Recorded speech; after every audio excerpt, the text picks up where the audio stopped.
because I like to get, these little kind of unplanned moments. Right.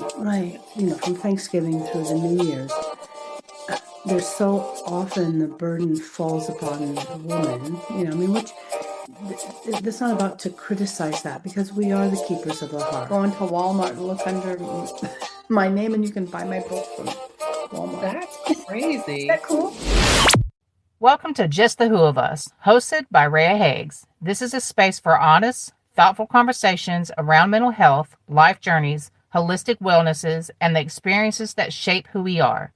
Take a breath, settle in, and join Reah and today's guests as we explore the stories that connect us. From Thanksgiving through the New Year's, there's so often the burden falls upon the woman, I mean, which that's not about to criticize that because we are the keepers of the hearth in most instances, and we are providing the food and the coming together. But there's also a big gap where there isn't always help, and then a bigger gap where it's an expectation that you have to do it. It always has to be your burden or your house or your planning. And how can we find a way? I would say this is for the women even to find a way to be more truthful and honest with each other, and to say, I love the family. I love getting together. And this year I'm not in, I don't want to do it. Not I can't, because there's always that opening. Well, if you can't, well, maybe if you tried a little harder, rather than I decided this year I don't want to do it this way. This is what I need. This is how I'd like it to unfold. Because if we're not able to speak honestly to each other as mothers or the grandmother or the aunties that whose houses it's at, we can't really expect anybody else to step up to that. Absolutely. And Yeah. Yeah. and then we're tired, but we also, I think, we get resentful and we get bitter. And then we get angry with each other, and then we spoil the purpose of the gatherings, or at least for Yeah. me. Yeah. No, this has honestly been like kind of my favorite thing to talk about this year. I talked a little bit about it last year, because last year was the first year that we didn't have my grandmother, who is the head of the Mm, family, right? mm, And so last year was kind of a discovery for me. Okay, well, for certain reasons, we didn't get together as a family.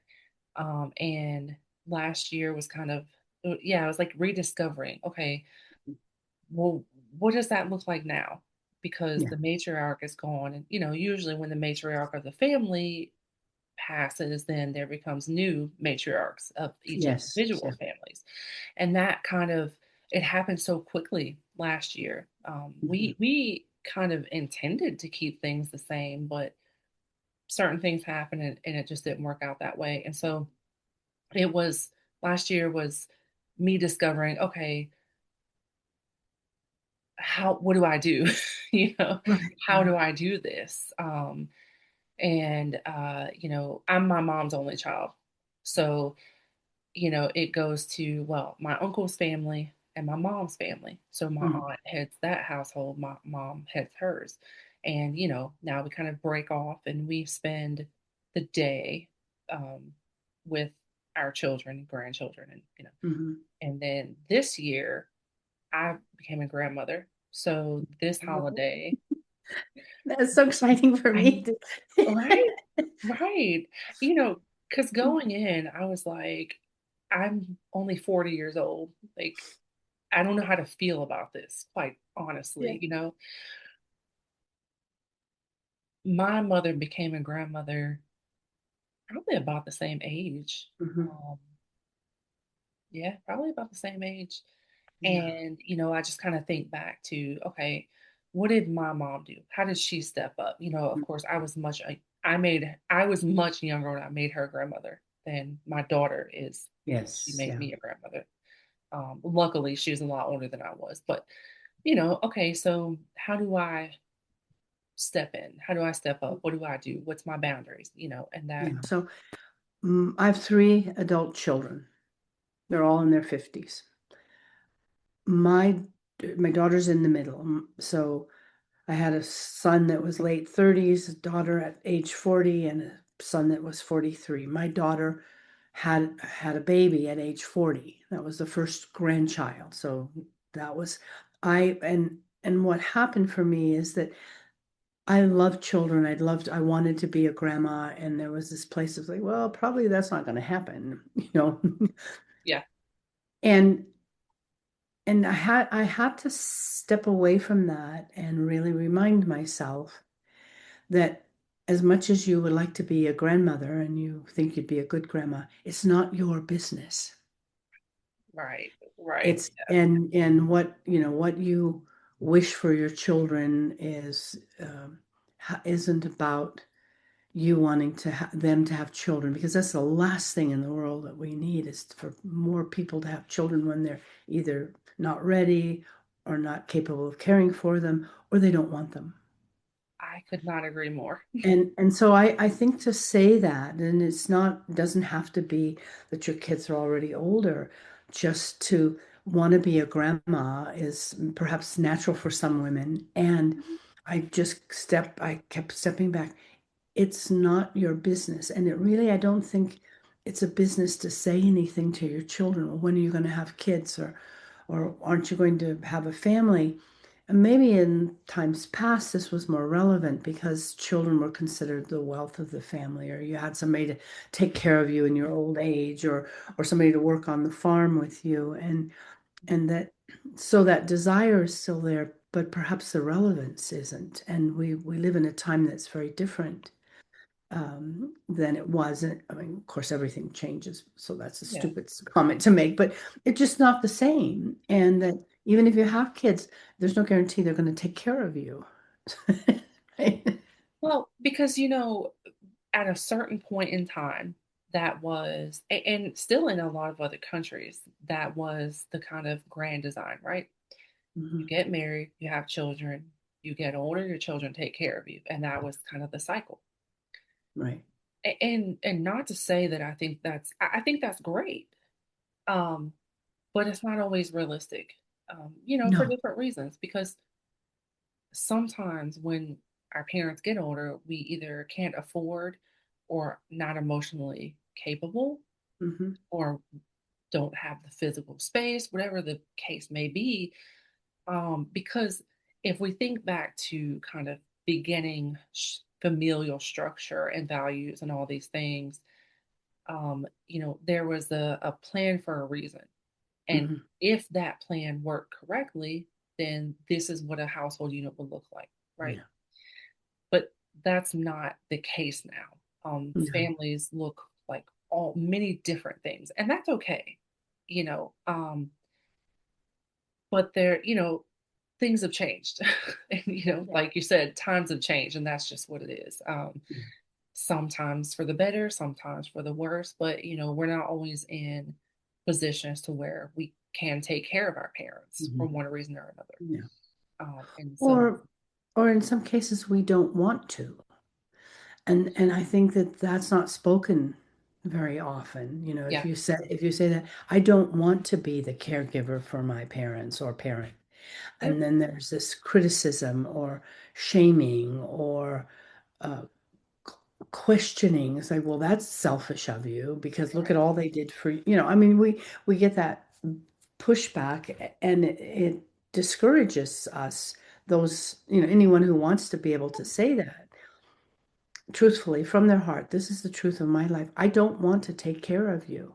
yeah, yeah, Not, and and that's it not doesn't even that's have not to be I mean. can't. No, it isn't. It's actually because sometimes you see this place where that goes back to the obligation of things. Well, you're the youngest child, you're not married, you don't have any children of your own, so the family expects you to Right, do something. And then that's again the setup. I think that's also set up for abuse in its own way, yeah, abuse of the dynamic where you're doing something that you don't really want to do. And it's easy to say, well, just get over it and do it, but that's right, not life either. So it's there is no one answer. There's no solution. yeah, I believe we benefit greatly when we talk about these things, when yes, we actually are willing to bring out into the open. If I really tell the truth, and we'll go back to my book. One of the My Women of the Always book has 26 topics, and one of the topics, I list them as single words. One of the topics is truth. And so then the heading of the chapter is if I really tell the truth. And that it encourages and invites the reader to have those conversations and have those opportunities to be able to say, if I really tell the truth, I don't want to do this. But that doesn't discount if I really tell the truth, I love my mother. If I really tell the truth, I don't want to take care of her. Yeah. Can two things that are contradictory exist side by side and both of them be true for you? And it's just as necessary for you to say one as it is for you to say the other. Because in that, I think we open up to each other in a way that allows for a lot more harmony, and you have a voice, even if you say, I don't want to take care of you, and I do anyway, or I don't want to, but I also do. Right. That's freeing. Yeah. You know, but I love that you bring this up because it's something that's kind of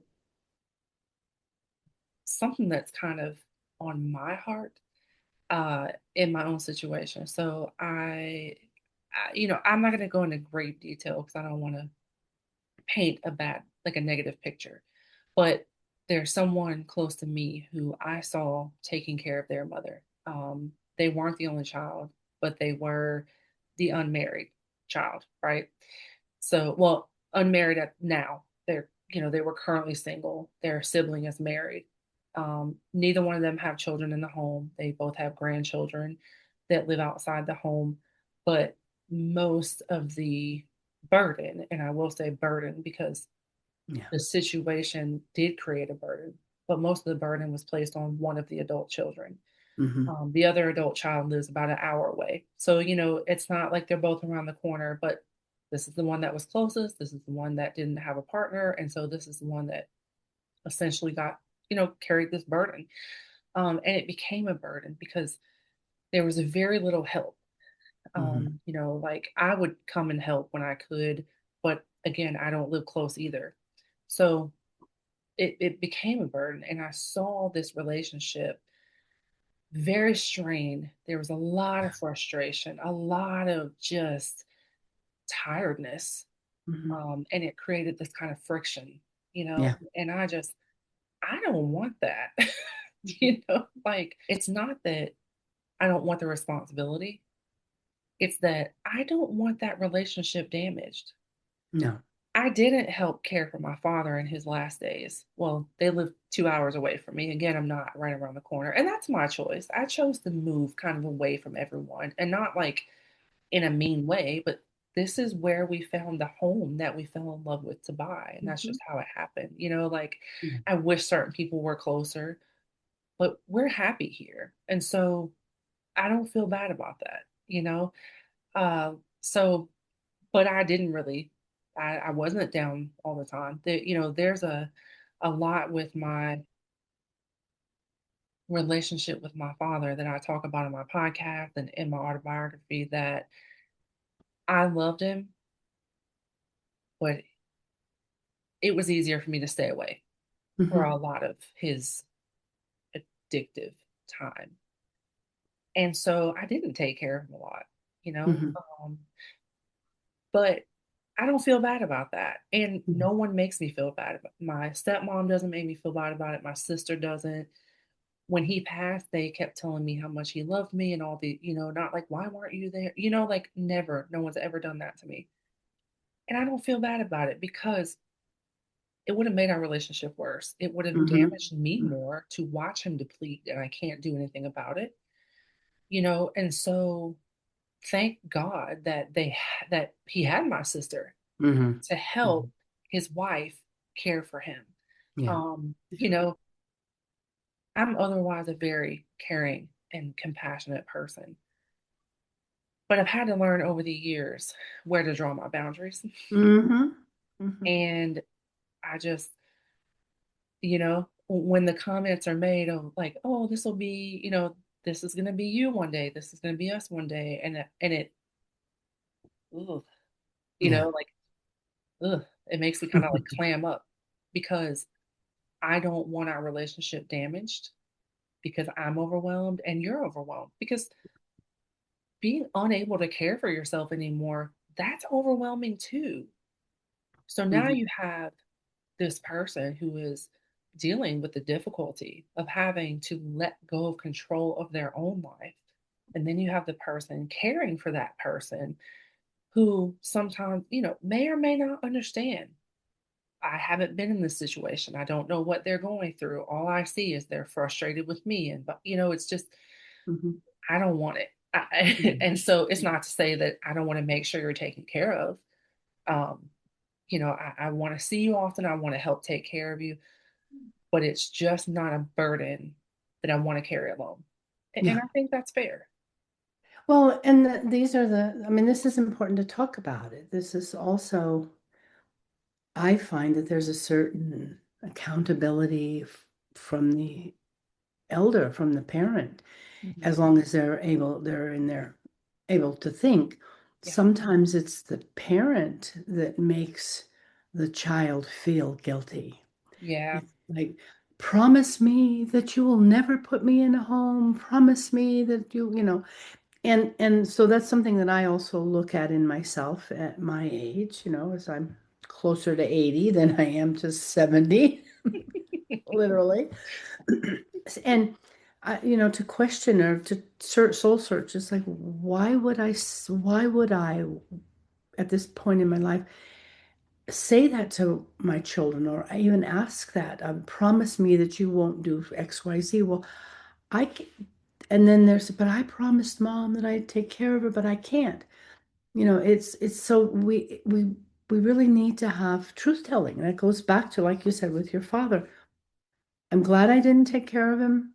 I wish that I could have taken care of him. Those two things are true. They Yeah. maybe are opposing, and they hold. We don't have to make a disclaimer Right. because you can make both statements and hold space for that.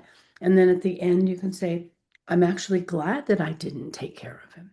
Yeah. That also holds power. Not I feel guilty or I wish that I could have, because in truth, you probably don't wish that you could have. You're glad that you didn't have to.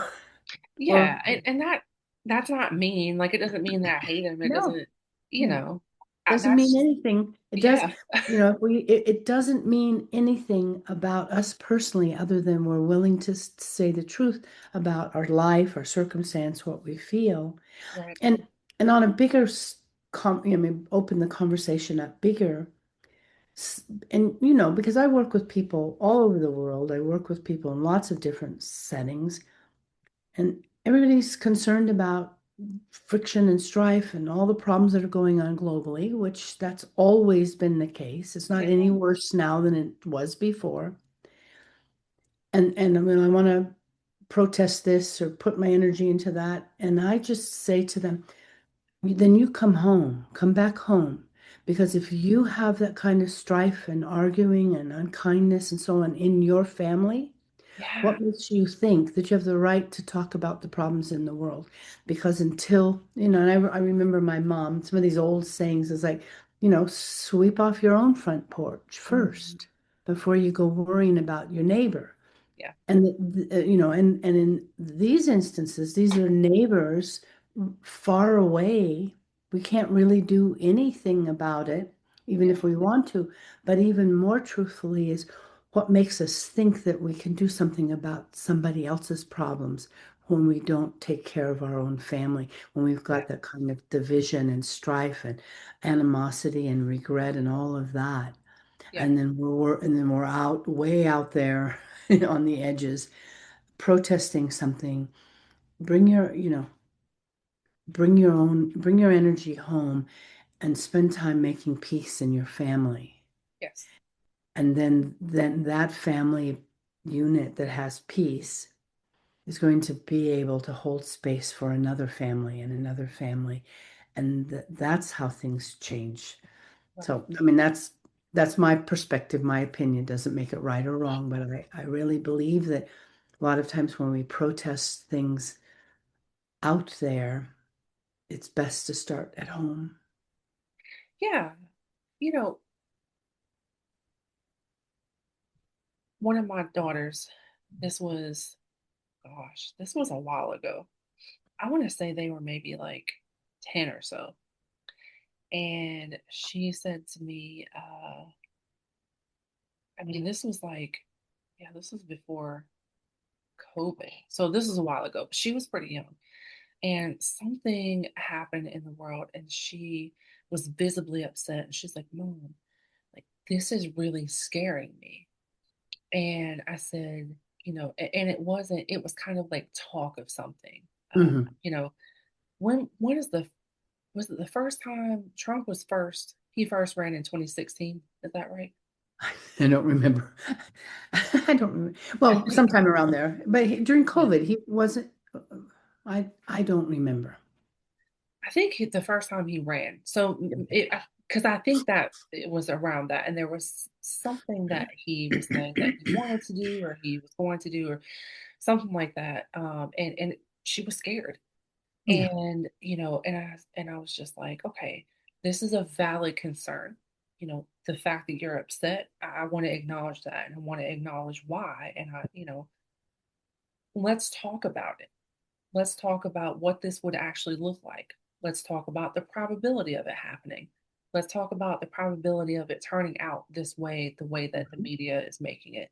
And I think having conversations about the world with your kids, grandkids, is very important because if you don't, social media will, right?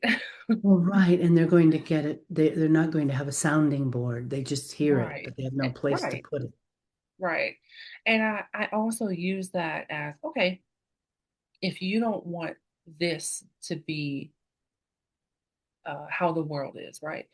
What can we do as individuals? Because just being upset about it, we're not going to change anything that way. Right. So what can we do? Let's learn at 10. What can we do?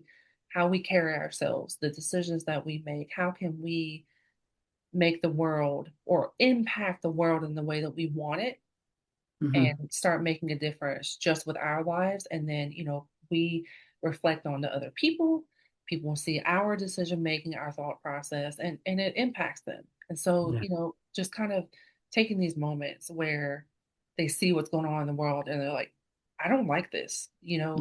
What can we do, even if it's on our in our own lives, even if it's just how we treat people? What can Hmm. we do to benefit and positively impact Yeah. people in the direction of the opposite of how this looks like it's Hmm. going? Hmm. Yeah. Yeah, I agree. And play out those options and possibilities. Even say, well, what would this look like at school for you if the Yeah, same kind of energy or unkindness or hatred? How have you ever seen that played out at school? Like because I just had a dinner conversation with my grandson and my daughter, and he's almost 14. And some of their observations is like, well, I don't know. We were talking about school, and what do you think is the biggest problem in school? This almost 14-year-old boy said, the world has changed so fast. We have all these things, technology and cell phones, and our educational system has not changed in a couple hundred years. yeah, yeah, And, it's like, yeah, he wasn't about a solution. It was an observation of this is why things aren't working well because what's in place isn't keeping up with what's happening. absolutely. And to just have a conversation about that because, whoever asks a kid, what do you think is broken in your educational system? Yes, Not you need to go to school, all the stuff we usually do rather than have dialogue. And right. more kids would speak up and say, this doesn't work for us because the world is different. Yeah, And teaching is always the same, but the format, so I mean, there's so much beauty in honoring that we need to have more connection and communication, even in a time when there are a lot of screens, a lot of all that. Everybody's always fighting with it. But when was the last time you sat down as a family and had dinner? Not because it was a holiday, but or you sat down and shared a drink together. Everybody had a beverage, just to celebrate the new year. And what do you think is happening? And to include the children. And Yeah. so did you discuss that at school? He said, no, I saw it on YouTube or something. I mean, he had a wisdom sharing that hadn't come from school but had come from the media. Yeah. So it's also for us to find our way, hold the boundaries, but also to recognize that we also need to change the way we approach things because the world is the same, but it's also different. Yeah. You know. Absolutely. Yeah. One is random impromptu conversations at home. I have a office. It's like we call it the little den because it's like it was a like a playroom when we first bought the house and we converted it into a bedroom, but it has these like paned glass doors. And Hmm. so like we call it the little den because we have a couch in here and stuff, but it's also my Nice. office and we also change the baby in here. So it's a multi-purpose room. Um, but we call it the little den. And so, I'll be in here sometimes, I'll be working or just, working on stuff. And say my daughter comes in to change the baby, and then she sits down and we just have random conversation for an hour, or we'll be in the kitchen. And it was a kind of a running joke for a while she was pregnant that 10 o'clock came and we that's when she wanted to have the most in-depth conversations. I'd be, getting ready to go to bed and she'd come out of her room and just start talking. Next thing you know, it's like, honey, I gotta go to bed. It's almost 11 o'clock. But it's like a running joke because it was like right around 10 o'clock all the time. But, at my house before this, the stairs were like right at the front door was the bottom of the stairs. Hmm. All of us as a family would find ourselves just randomly sitting on the steps and gathered around the steps, and we just have conversations. And it was the most random, so funny. Like people are sitting on steps, people are standing beside it. Like it was so crazy. Funny that is. Yeah. Yeah, we don't do it so much here because our stairs a little, it like goes up and then to the side. So Hmm. it's not as comfortable to hang out on, but the kitchen, the little den, my Yeah. room, we were all gathered in my room the other day. And it's funny because before I got married, um, being a single mom, my kids hung out in my room a lot. They Hmm. just come in. We just all be in my bed. Yeah. And even after my husband and I, we all moved in together, that's what they did. So they would come in our room and just be all on our bed. And to him, as a single man, he was like, it's kind of weird. Like I'm used to my room being my space. Hmm. And I'm like, oh, I'm used to my room being our space. So it's Right. something we had to kind of adjust to. Now we have separate beds because we sleep very differently, but we share a room. But the kids, they still hang out on my bed because that's just Yeah. Yeah. what just what Well, and that we they are. were your children and part of your life before he was. Right. And Right. doesn't mean that you discount him. It's just that change in your dynamic, the two of you, doesn't change the energy of the family. Right. And how do you find a way to say, this is good and we're going to keep this? And you also have to respect that we have our own Right. time. Right. Yeah. But don't you think too that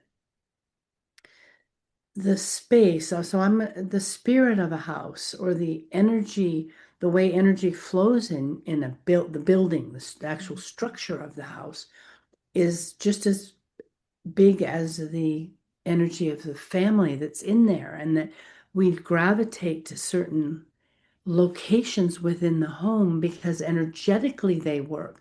Like Yeah. um, having a family that has a counter central island in the kitchen, for instance, and that you'll find sometimes families they don't sit down, they all Yeah. stand up in the kitchen around the center island, and no matter what's going on, it's everybody's standing talking rather than well, Yeah. move it over to the table that's right there, but nobody it's not conducive to the dynamic of what the conversation, and to Yeah. pay attention, because you can't have the rigid rules, say, Right. well, why are you all standing around in the kitchen?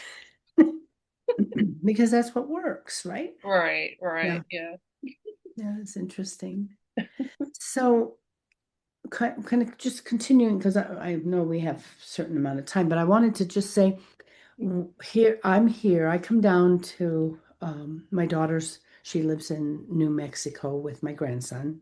She's a single mom, and I fly down for December because my birthday, her birthday, Christmas, solstice, New Year's, all of that. And because I'm intrusive in personality, but I have to really pretty much every day remind myself, because they have their own dynamic, they have their own interaction, all of that.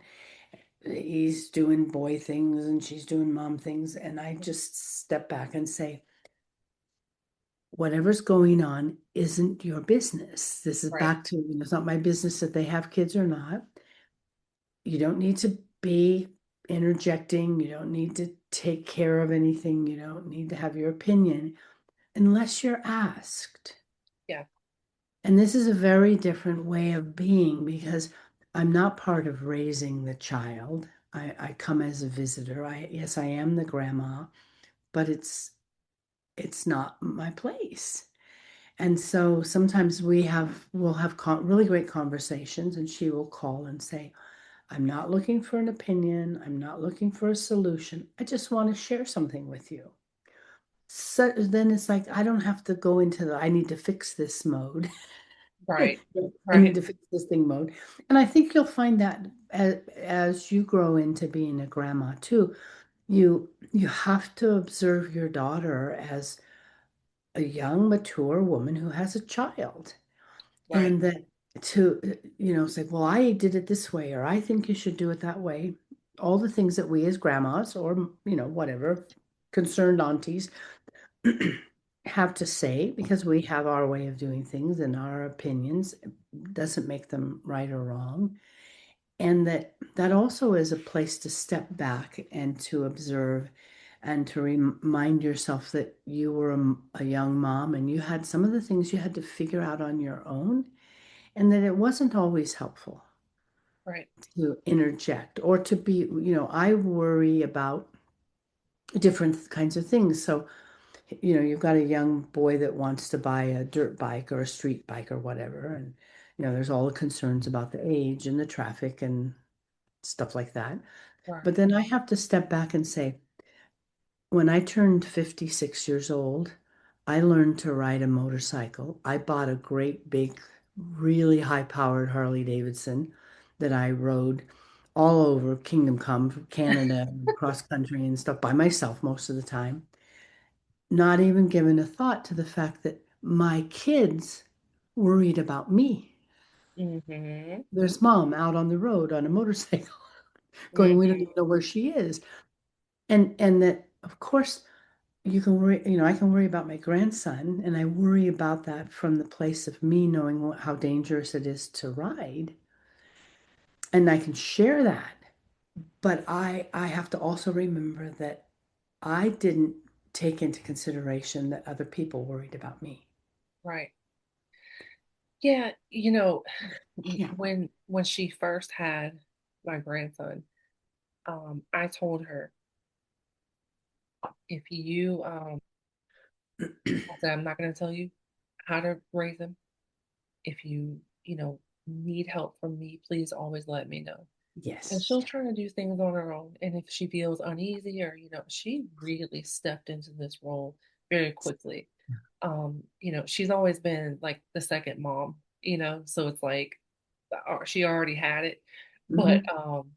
but yeah, she really stepped in so quickly and gracefully and just I'm very proud of her. And there was a couple times in the beginning where I was like, I think like maybe you're doing this a little too early.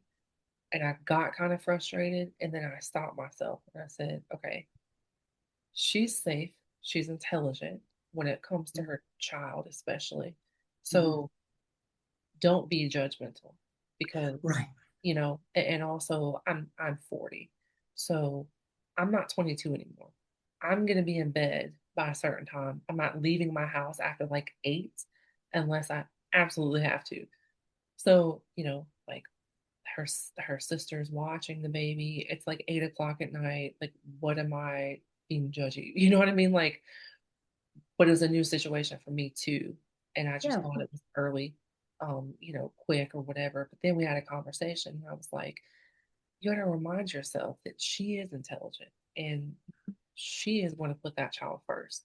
And it's not even that we don't think that they will, right? It's just because I had my mom one time tell me, um, or one of the kids brought up that my mom had one of my kids told my mom something and she like kind of checked up on it. And I felt like she was checking up on me. But then I was like, well, in reality, those are children.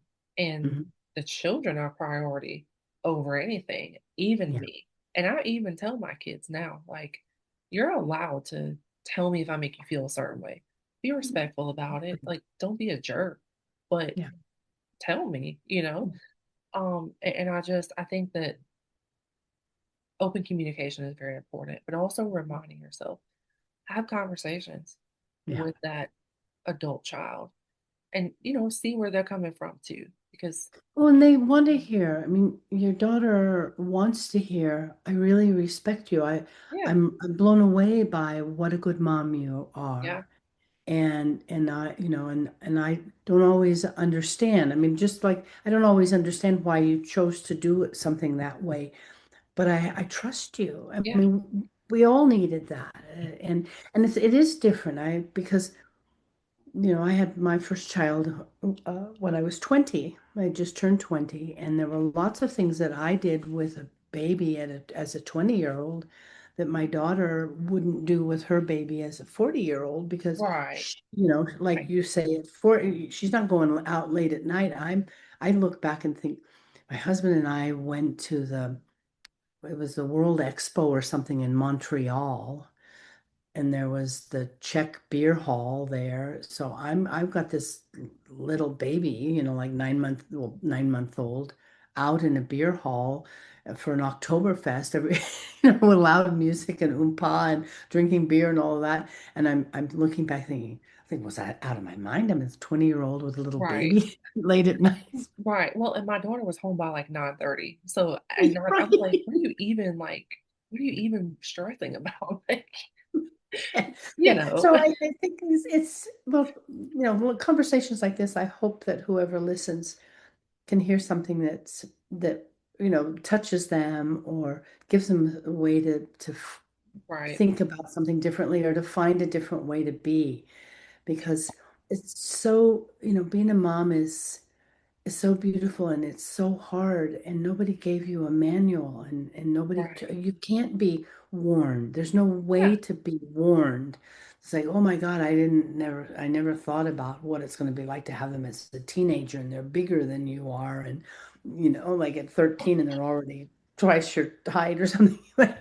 yeah, So just to really have these kinds of conversations, to share personal experience, and to yeah, make observations of, because this is how it's different, and if we have to be different in our families, we really right. do.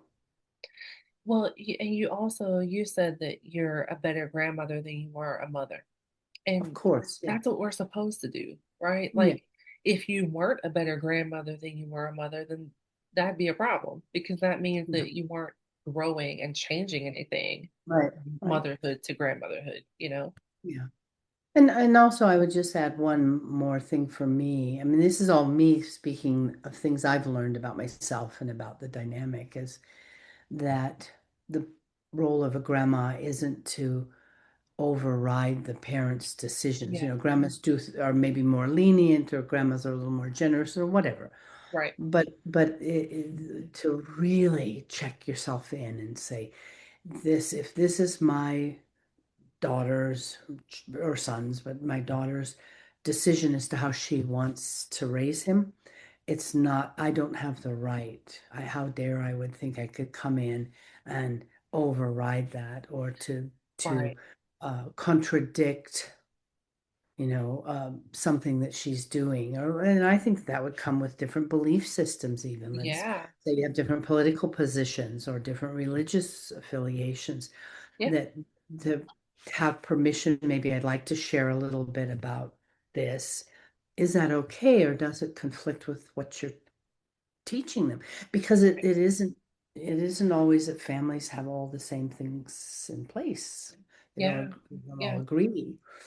Yeah. You Yeah. so But that's not even just with parenting too, because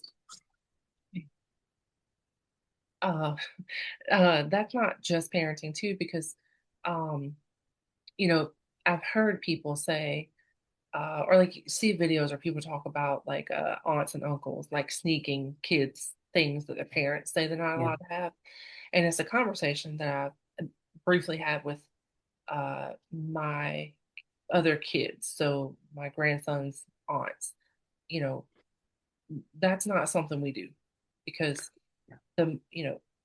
his mother has rules for a reason. It's not ever, I don't like people doing that with my kids. Right? Like Mm-mm. if I No. make a rule for my kids and my kids with someone, then that someone should be following my rule because that's my Yeah. kid. And so even if it's your family, going against that parent's rules, it's not cool. Yeah. Yeah. And it's just finding our way, isn't it? Being honest and respectful. And that's the hard part, right? Right. Yeah. Yeah. Well, I have got to get to We've another meeting. Yes, we've used So, up our time. So, why don't just reach out and send me some options of times in January, and yes. we can kind of play around with another topic. And I'd love to do a little bit about the book also because I am organizing in October a retreat in Scotland, women only, for 10 days, and it's going to be focused around the concepts in the Women of the Always book. Okay. And so I'd love to have an opportunity to just put a little plug in there for marketing and promoting. Yeah, absolutely. Do you want to say something really quick for me to add into this one? Yeah, if you would. So the book came out this last October, Women of the Always. It's not a book just for women. It's really a book for also for men who respect and honor women, men who had a mother. Right. But this coming October in Southwest Scotland, I am having a 10-day retreat in focused and teaching a little workshop focused around the concepts of the book. And so it's a small gathering. It's not a tourist retreat like going to lots of different places. We're going to be staying pretty central, but in a really beautiful part of Scotland and doing some day trips. And so I will be putting that out in the next probably couple of weeks with the pricing and everything. And so any woman who feels called to some of the things that I talk about or share or feel like they would like to have more information, then they can reach out to me. And my email is always easy because it's my name, Ingrid, at ingridkincaid.com. Oh, And where can and they this find you? just last, Okay. because we were looking at it. You can, if you go to Walmart and you want to buy stuff online, you can buy my book. It's online at Walmart. We just discovered that last night. Kind of like instead of ordering through Amazon, you can go onto Walmart and look under my name and you can buy my book from Walmart. That's Is crazy. that cool? Isn't that That is cool? so cool. Wait, how did that happen? Because I I have no want to idea. do I that. have no idea. You can Barnes and Nobles and Amazon and books.org and all that, but then it's just like, oh, it popped up on Walmart. That is so There you cool. go. Even for the ordinary. Congratulations. No, thank you very much. Perfect. Thank you so much. And I Yeah, look forward you're to it. welcome. And congratulations, Grandma. Thank you. You can always send pictures. I always love looking at babies. Okay. Okay. All right. Bye-bye. Bye. Thank you for spending this time with us on Just the Who of Us. We hope today's conversation offered reflection, comfort, or a moment of clarity. If this episode resonated with you, feel free to share it with someone who may need it. Until next time, take care of yourself and remember, you're not alone in the journey.